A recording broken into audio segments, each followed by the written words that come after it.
Add excitement to your holidays with Ohio Lottery Holiday Scratch-Offs, including $1 holiday cash and $5 holiday lucky times 10, or Holiday Bonus Millions with a 200 times multiplier and a $2 million top prize. Plus, enjoy second chance drawings where you can win 10 times, 100 times, or 1,000 times the price of your ticket. Scratch-Offs make the perfect gift, and best of all, there's no wrapping required. Lottery players are subject to Ohio laws and commission regulations. Play responsibly.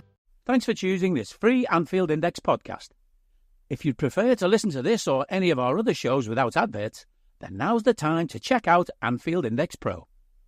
With AI Pro, you can supercharge your entire listening experience. You'll not only get all of our podcasts without the ads, but you'll have them far faster with our Quick Publish feature available exclusively for subscribers. AI Pro also puts you in the heart of our sound studio, with an option to listen to many of our shows live and interact with the podcasters in real time as the shows are recording. Upgrading couldn't be easier. AI Pro is available on all popular podcast platforms. Just head on over to AnfieldIndexPro.com and get started today. Hello and welcome to the Daily Red, your lunchtime catch-up on all things Liverpool FC and your daily reminder that the Reds are just top of everything. Top of the Premier League, top of the Champions League, marching through the EPL Cup. A tremendous set of lads, always good to be a Red. This Saturday night, 8 p.m. kickoff, Aston Villa at Anfield. For those wondering why it's an 8 p.m. kickoff, I found out myself yesterday. This was meant to be at 12:30 because, of course, TNT Sports wanted us at 12:30 on a Saturday. But because Villa played Wednesday night away in the Champions League, this game could not be played in the 12:30 slot, but they still wanted it for TV, so it is an 8 p.m. kickoff. So joy of joys, but 8 p.m. under the lights. We've got an extra day's rest on them. We played at home. We played at home the last two games. They played away their last two games. This is three on the bounce away from home for Villa, and they have lost the last two, obviously walloped by Spurs, a fantastic second half display by Spurs last weekend, and then beaten in Bruges because Tyrone Mings doesn't understand the rules of the game on Wednesday night. We're much more confident than they are. We're playing better than they are. They are not in good form. They seem potentially a little bit tired right now. Their manager, Unai Emery, is not rotating very heavily. If you want to listen to the latest scouted that we recorded today, Carl highlighted some of the players who've played a bit too much, and then some that haven't started games or have one start in the league that you would have thought would play more. But it's an opportunity for us. It's a real opportunity for us. And it could be an even bigger opportunity because, look, forget the league table for a moment. We know that there are three teams with eyes on the title this year. And there are three teams that realistically can win the title this year. It's us, it's City, and it's Arsenal. Now, we're 2 points ahead of City. We're 7 points ahead of Arsenal. Arsenal this weekend go to Chelsea. There's a real chance Chelsea beat them. Like a real chance Chelsea beat them. Even if they don't beat them, a Chelsea draw would be a great result for us. If Chelsea gets something from that game, that's a great result for us, as long as we've taken care of our own business. A Chelsea draw means a 9-point gap to Arsenal. A Chelsea win is a 10-point gap. And given we have a vastly superior goal difference, that's basically a draw is a 10-point lead. They would need 10 points to overhaul us. A Chelsea win means Arsenal will need 11 points to overhaul us. It's really nice to have that type of breathing room over one of your main rivals this early in the season. City go to Brighton. They play immediately before us. They're playing in the 5:30 game on Saturday. And City have lost their last 3. Arsenal have lost, I think, 3 of their last 4. 3 of their last 4, I think, is right. Let's just pull that up. But City have lost 3 in a row, which is obviously very, very rare for them under Pep. And we saw with Brighton last weekend just how good they are. And if you watch the Bournemouth City game, City were lucky not to be 4-0 down before they got their own goal. Bournemouth missed big chances. Adam Smith missed one of the biggest chances you'll see all season. Brighton are more capable of opening them up than even Bournemouth were. Brighton are a better team than Bournemouth. Bournemouth are good. I think Brighton are very good. And I think there's a real chance that City potentially lose there as well. Right, so Arsenal, since they lost to Bournemouth on the 19th of October, they drew with us then in the Premier League, and they lost at Newcastle. So in the Premier League, 2 wins and a draw, or two defeats and a draw. In that time, they did beat Preston North End 3-0 in the EFL Cup. Round of applause. You beat a mediocre championship team. And in the Champions League, they lost to Inter Milan. Now, they did beat Shakhtar. They did beat Shakhtar by a 1-0 at home. A Shakhtar team lacking, other than Sudikov, I think lacking any real quality. And they needed an own goal to beat them. So that's 6 games that Arsenal have played. They've won 2. One against Shakhtar, who I think would struggle to survive in the Premier League. And one against Preston, who, if you just chuck them into the Premier League now, would probably trouble Derby of the 2000s and Sheffield United last season as the worst Premier League team ever. Like, there's no Premier League caliber players in that team right now, other than maybe the goalkeeper, Freddie Woodman. Not to disparage them, but they're a very much a championship team, like a mediocre, mid-level championship team who are not going to be a playoff contender. The good teams Arsenal have played, they haven't been able to beat. They lost 3 of them, and they drew with us. They drew with us at home, but their away games, lost at Bournemouth, lost at Newcastle, lost at Inter Milan. I think there's a real chance Chelsea beat them.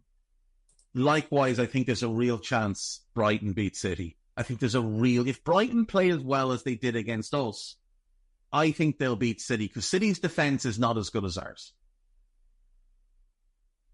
It's not as good as ours. Now, the one area where I would say Bournemouth are stronger than Brighton is at central defence. Bournemouth central defenders are better than Brighton central defenders. But Brighton central defenders gave us a tough time. Like, they didn't make it easy for us at all. We needed basically a fluke from Cody to get back on track. City do have the Haaland factor, but if Brighton can cut the supply to him, he's ineffective. If you cut the supply line, he is completely ineffective. I think there's a real chance that when we play Villa, we have a chance to go 5 points clear of City. And if we did come out of this weekend 5 clear of City, 9 or 10 clear of Arsenal, like, you just have to be thrilled. You'd have to be thrilled with how things were going. And then we get City at Anfield on the 1st or 2nd of December with a chance to open that lead over them to 8 points while maintaining that 10-point lead over Arsenal, that 9 to 10-point lead, plus the better goal difference over Arsenal. And then that would put us in an incredibly strong situation. But none of it matters if we don't beat Aston Villa. We have to beat Aston Villa. Simple as that. We need to get the job done. This is Anfield have their usual 10 key things to know. So first up, Saturday night kickoff, obviously. It's rare, it's unusual, but it is what it is.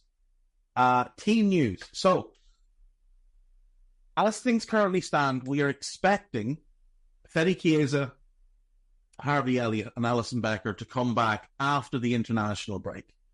We had been expecting Diogo Jota to come back after the international break as well, but Arne Slot confirmed in his press conference that it will be a week or two after the international break.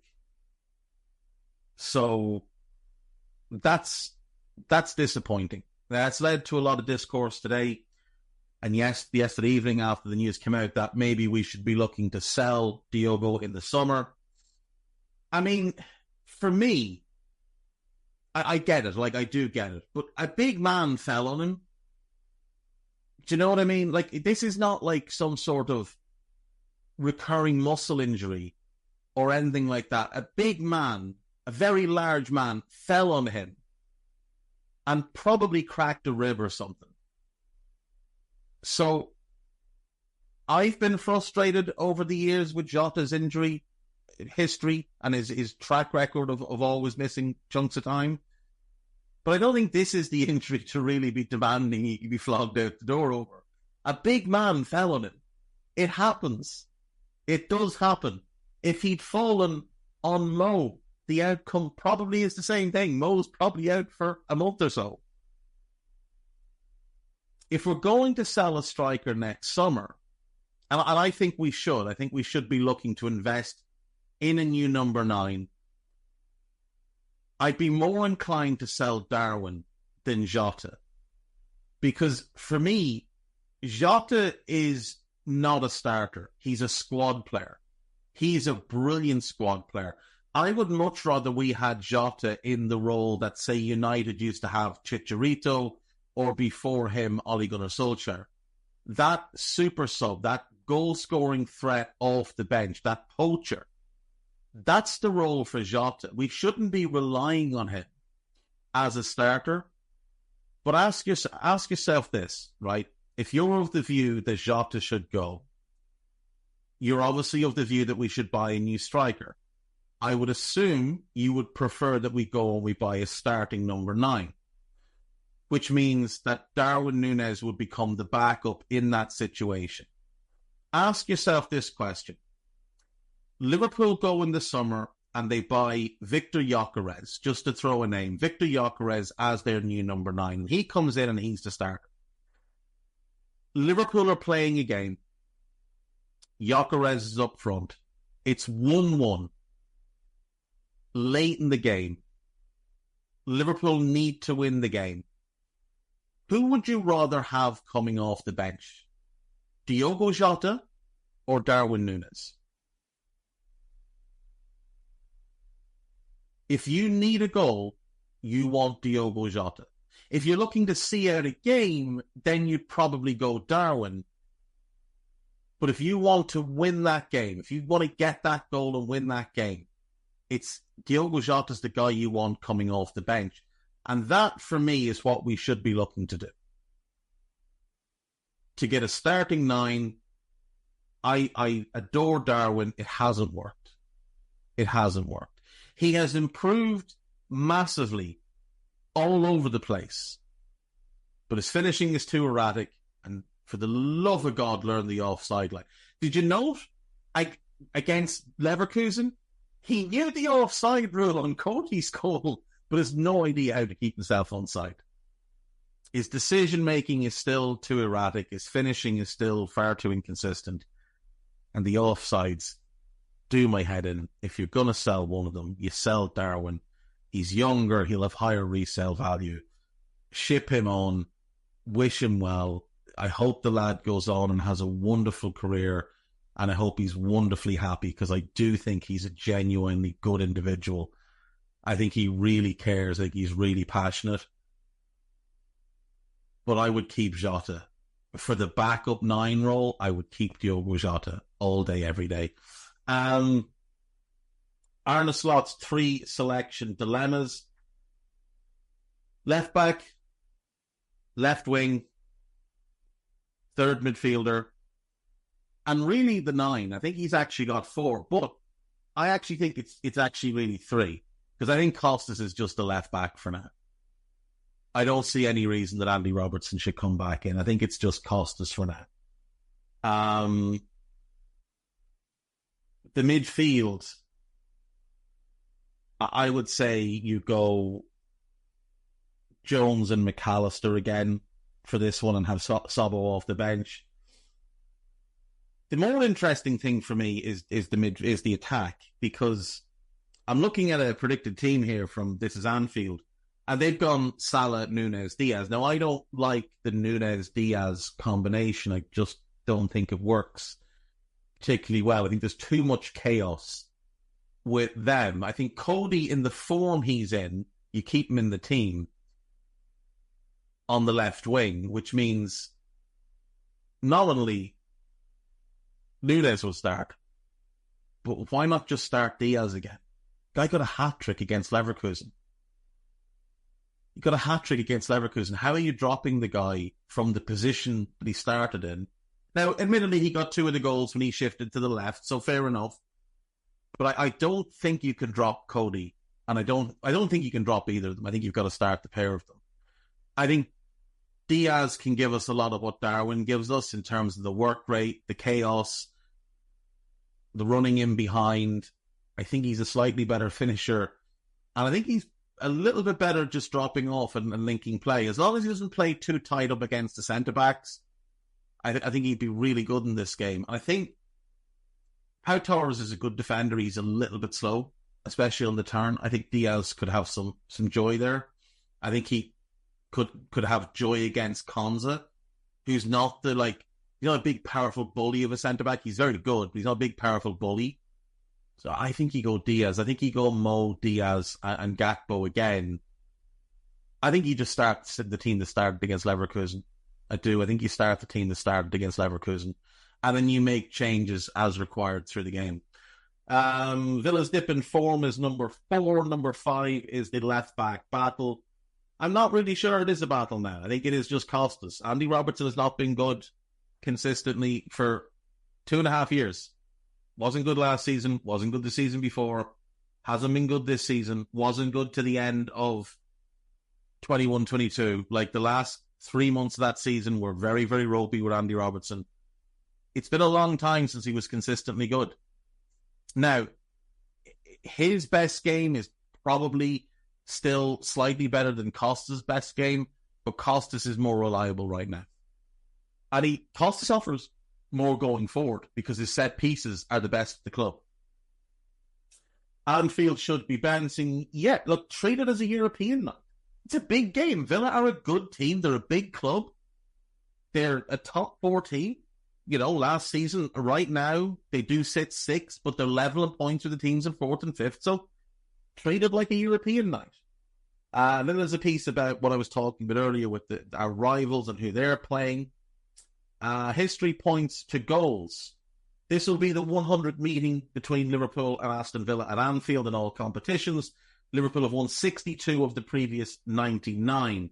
The last 14 encounters in all competitions have produced 57 goals, an average of 4 per game, which is mental. There has only been 1 goalless draw in the last 38 league encounters at Anfield. In fact, Liverpool have scored 344 goals against Aston Villa in the league, and that is more than they've netted against any other team. Each of the Reds' last 10 goals scored in the League and Cup have come in the second half of games. So it would be nice. It would be very, very nice if we could do a goal in the first half and get ourselves underway. The bad news is that David Coote is the referee.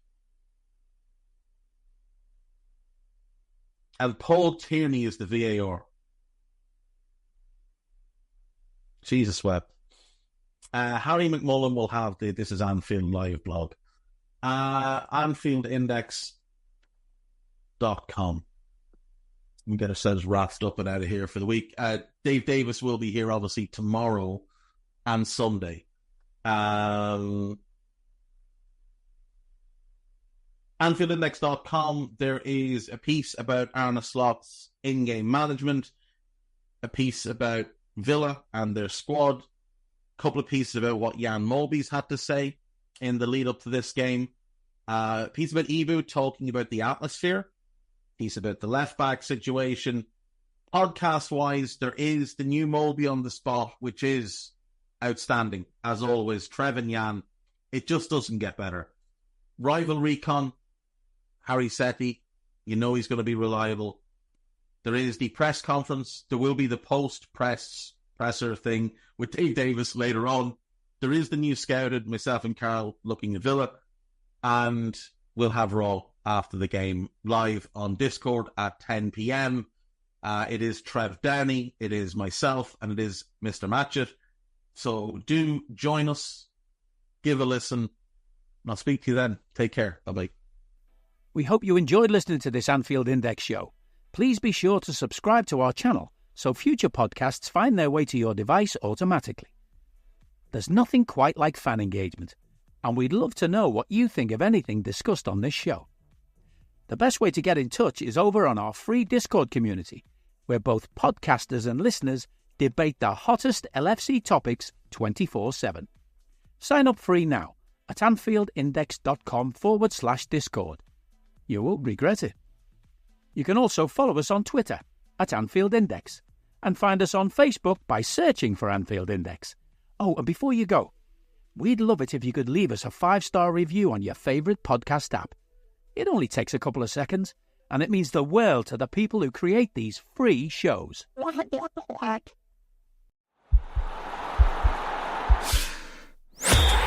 podcast is part of the Sports Social Podcast Network.